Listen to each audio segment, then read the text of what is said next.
On Saturday, this coming Saturday, it will be 55 years since I joined the Air Force. And in that 55 years, I've been involved in some aspect or another of this nation's security apparatus, both in uniform and doing various things since I retired. I guess it's in my wife says I've flunked retirement 5 times, and I guess that's right. But something always keeps drawing me back, and I guess this was my life. In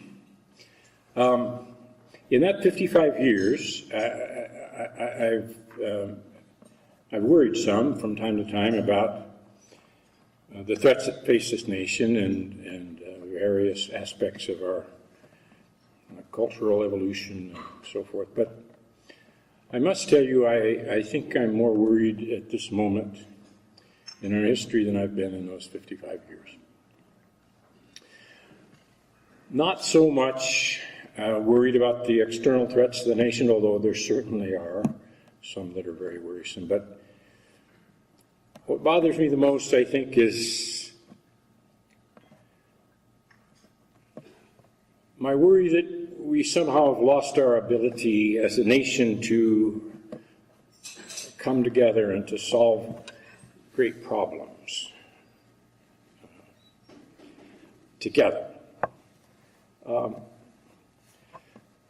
We're in a paralysis of sorts. Everybody's writing about it and everybody's talking about it, but nobody seems to know exactly what to do about it. And it struck me today, David Ignatius, who's here tonight, had a wonderful column today in the Washington Post about the Thatcher Revolution and how, in a similar way, Britain was in a paralysis, and he described the 2 unwitting partners to that paralysis, the labor unions and the wealthy leadership of the Tory party.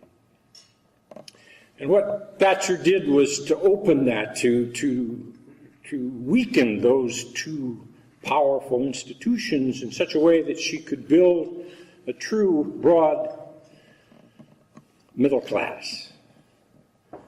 He describes it better in 800 words than any such description I've ever heard. Now that's a model, maybe similar to ours. It's not the same, but it rhymes. What Thatcher had was strength, conviction, and commitment. Here's the real word, commitment. Against all odds and against terrific opposition, she managed to do something permanent in a powerful way for the UK, and they're better for it to this day. So commitment. This is the word, and let me tell you my definition of that word.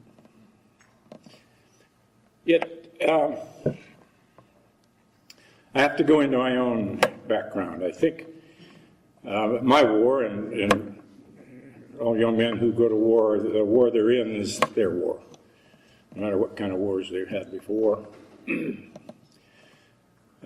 Millions of other men went to Vietnam just like I did. But I was in a little cadre of fighter pilots, however, that took the war to the enemy in the north. And we did it at a time when we didn't have precision-guided munitions, we didn't have smart bombs, we didn't have smart airplanes, and some would say we didn't have very smart pilots either. But we did what we had to do, and we took our weapons and we took them into the jaws of the enemy and stuffed them down his throat. And the way we did that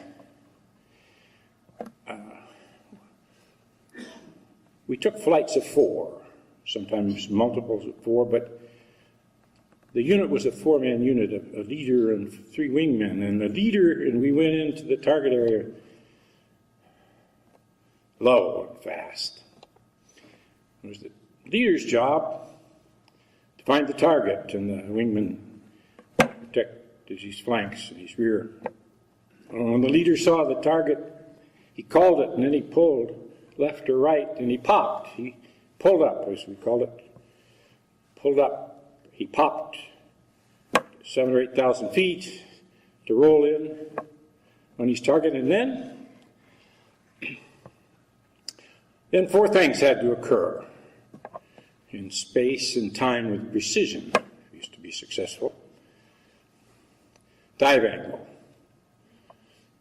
Nominally 45 degrees. It could be anything, as long as you calculate it for it and set your bomb sight accordingly. Airspeed coming down the chute, accelerating fast to arrive precisely at a delivery altitude, release altitude. Having made 1,000 tiny corrections to get his bomb sight, his pipper, exactly on the target, or the offset point from that target. Now, that's not a trivial task. But that's not what you had to do. That's what I want you to understand. It's what you couldn't do if you're to be successful. And what you couldn't do was to take evasive action, to jink, to make yourself difficult to hit from those who are shooting at us. And there are a lot of people shooting at us in the great big shooting gallery of the river valley. And so, what we said and what we taught, young guys coming in, and what we believed, and what became sort of our creed. We said from the top of the pop to bomb release, son, your ass belongs to Uncle Sam.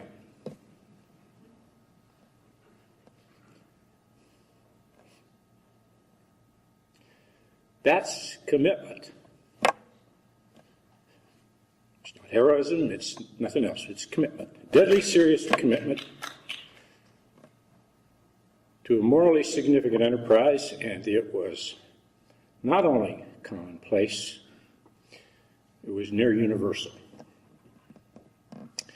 What I believe this nation needs is a political class, some leaders who have commitment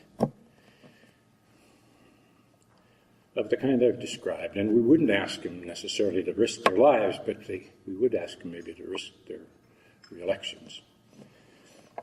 And unless we can find that kind of commitment, that kind of leadership, I don't know how we're going to solve these great problems that we have and we face today.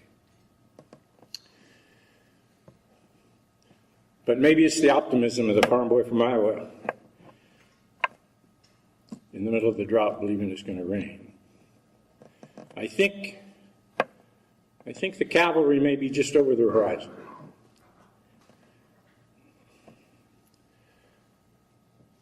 Joe Klein, who's not here tonight, he's a dear friend, died 2 days ago, and he's with their family in North Carolina. But Joe alerted me 2 years ago to something I had missed, and I've been paying attention since. And even though I've been to Iraq 8 times and Afghanistan 4, I hadn't noticed. But and later he wrote, and maybe many people have read it, his time piece on the next greatest generation. A generation of young men and women in these 2 very difficult wars for a long period of time, forged in fire of that crucible, have come out of it, that experience, hardened and disciplined, but with a special kind of feeling for each other and feeling of the importance of the non-trivial, and working together. They're spreading out across America, captains and lieutenants and majors and lance corporals and buck sergeants, and And they're involved in all kinds of things. They trust each other, they work with each other, and they're results-oriented, and they're not very happy with the way this Washington area works. The political and strategic, ill-conceived and ill-conducted wars that they fought, some pro-war, some anti-war, but all pro each objective of getting things done.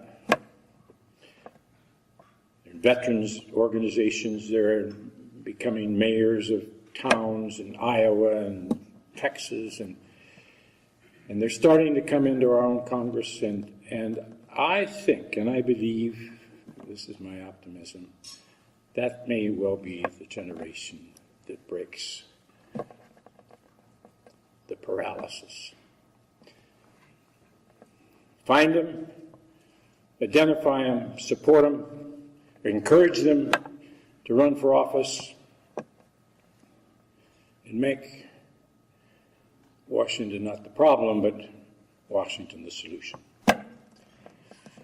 Thank you for your attention, and thank you for supporting the Center for the National Interest. This is a wonderful organization, and for those of you who wrote checks tonight, I appreciate it.